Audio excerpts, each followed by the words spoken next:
ఒకసారి అంజిరెడ్డి గారితో మాట్లాడదాం. రియల్ ఎస్టేట్ ఎక్స్పర్ట్ వారికి కొంత అవగాహన కూడా ఉంటుంటుంది ఈ అంశాలకు సంబంధించి. అంజిరెడ్డి గారు నమస్కారం అండి. సార్ నమస్తే. నమస్తే నమస్తే అండి. అంటే ఛానల్కి ధన్యవాదాలు. మరియు అట్లానే సూర తన్మయ్య, పోలేపల్లి రామ్మూర్తి, బండారు రామ్మోహన్ రావు ధన్యవాదాలండి. ఎస్ అంజిరెడ్డి గారు, అంటే డెఫినెట్గా ప్యానెల్లో ఉన్నటువంటి మిగిలిన సభ్యుల కంటే మీకు మరికొంత అవగాహన ఖచ్చితంగా ఉంటుంటుంది. రామ్మోహన్ గారు అంటే దాని గురించి కొంత స్టడీ చేశారు, ఆర్టికల్స్ కూడా రాశారు, కాబట్టి వారికి కూడా డెఫినెట్గా అవగాహన ఉంటుంది. సరే, పొలిటికల్గా వాళ్ళిద్దరూ ఎటువంటి విమర్శలు చేసుకున్నా కానీ ఒక్కసారి లోతుగా పరిశీలించినట్లయితే ధరణికి సంబంధించి లేకపోతే ప్రస్తుత భూభారతికి సంబంధించి అంటే ధరణిలో ప్రధానంగా ఎటువంటి సమస్యలు ఉన్నాయి, ఏ ఏ సమస్యలు ఉన్నాయనే ఈరోజు భూభారతి తీసుకురావడం జరిగింది. సరే, భూభారతి తీసుకొచ్చారు, మరి ధరణిలో ఉన్నటువంటి సమస్యలన్నీ కూడా పరిష్కృతం అయ్యే విధంగా భూభారతి ఉందా, లేకపోతే పాత సారా కొత్త సీసాలో పోసినట్లుగా అదే విధంగా కంటిన్యూ అవుతోందా? ఇవి ప్రధానంగా మీరు వివరిస్తే బాగుంటుంది.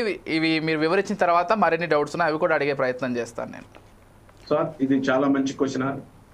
ఈ భూభారతి కొత్త 6 చట్టం తీసుకురావడం 2025 మంచిదండి. ఎందుకంటే తెలంగాణలో 12,769 గ్రామ పంచాయతీలు ఉన్నాయి. ప్రతి గ్రామంలో ప్రతి ఇంటికి ఏదో ఒక భూ సమస్య అనేది ఉన్నమాట వాస్తవమే. 679 మండలాలు ఉన్నాయి, 612 మండలాలు ఉన్నాయి. గ్రామాల వారీగా మండలాల వారీగా చూసుకుంటే ప్రతి గ్రామంలో ప్రతి ఇంటికి ఏదో ఒక సమస్య ఉంది, భూ సమస్య ఉన్నమాట వాస్తవమే. గతంలో ధరణిలో పాస్బుక్లు ఇచ్చారు, ఇవ్వలేదంటలా. పట్టాదారు పాస్బుక్లు ఇచ్చే నెంబర్ ఒక నెంబర్ ఉంటుంది, లైవ్ లోకి వెళ్తే ఇంకో నెంబర్ ఉంటుంది. సవరణలు అనేది కంపల్సరీ చేయాలా? ఎందుకంటే సర్వే జరిగినప్పుడే కొన్ని తప్పిదాలు జరిగినాయి. ఆన్ పొజిషన్ లో ఒక నెంబర్ ఉంటుంది, ఆన్ పేపర్ మీద ఒక నెంబర్ ఉంటుంది. కాబట్టి ఈ భూభారత చట్టం అనేది మంచి సుపరిణామం.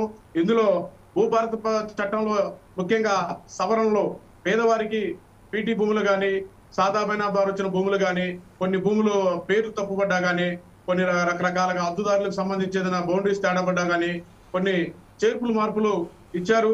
ఈ చట్టంలో కొన్ని చూశాను నేను క్షుణ్ణంగా. ఈ చట్టం 100% అమల్లోకి వస్తే 80% రెవెన్యూ సమస్యలు పోతాయని నా ముఖ్య ఉద్దేశం అండి. గతంలో ధరణిలో ఏదైనా సమస్యలుంటే కోర్టుకి వెళ్ళి తెలుసుకోవాలి, కానీ కోర్టులో కేసు ద్వారా వాటిని పరిష్కరించుకోవాలా. కానీ ఈ భూభారత చట్టం ద్వారా ఏదైనా తప్పుదాలు సర్వే నెంబర్లు కానీ, బై నెంబర్లు కానీ, సబ్ డివిజన్లు కానీ, గతంలో అమ్మిన వారికి కూడా ధరణి ద్వారా పట్టదారు పాస్బుక్లు ఇచ్చారు. అమ్మిన వాళ్ళు కూడా డైరెక్ట్ గా పట్టదారు పాస్బుక్లు ఇచ్చారు. పొజిషన్ లో వేరే వాళ్ళు ఉంటారు, పట్టదారు పాస్బుక్ ఇంకోరుకుంటుంది, బ్యాంకు లోన్ ఇంకోరుకుంటుంది. కానీ ఇది ఒక మంచి శుభ పరిణామం. ఈ చట్టాన్ని అమల్లోకి తీసుకురావాలి. ఇంకోటి ఏంటంటే గ్రామ సర్వేలు నియమించి సర్వే చేపడుతున్నారు. సర్వే చేపట్టినప్పుడు ఏమైందంటే పొజిషన్ లో ఉన్న వారికి సర్వే చేసి వారికి పట్టా కానీ, పాస్బుక్లు కానీ, మోటివేషన్ కానీ అన్ని రకాలుగా ప్రభుత్వం చేస్తానని చెప్పి హామీ ఇచ్చింది.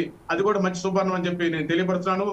ప్రతి గ్రామంలో భూ సమస్యలు ఉన్నమాట వాస్తవమే. ప్రతి మండలాల చుట్టూ కానీ, ప్రతి ఆఫీసర్ చుట్టూ తిరుగుతున్న పరిస్థితి మనం రెగ్యులర్ చూస్తూనే ఉంటా. ఇప్పుడు ఒక మోటివేషన్ జరగాలంటే ఎంత ప్రాసెస్, ఎన్ని రకాల ధరణిలో ఉన్నప్పుడు ఎన్ని రకాల సిస్టమ్స్ ఉన్నాయి. ఇప్పుడు ఈ భూభారత్ ద్వారా నాది ఏదైనా చిన్న సర్వే నెంబర్ కానీ, లేకపోతే ఏదైనా నేమ్ కరప్షన్ కానీ, లేకపోతే ఇంకోటి ఏదైనా కరప్షన్ ఉన్నా కానీ అధికారులకి డైరెక్ట్ గా చేసే వెసులుబాటు కల్పించింది. ఈ వెసులుబాటు వల్ల ఎవరైతే ఉన్నారో రైతులకి వాళ్ళకి మంచి జరిగిందని చెప్పి నేను తెలియపరచుకుంటున్నాను సార్. ఓకే.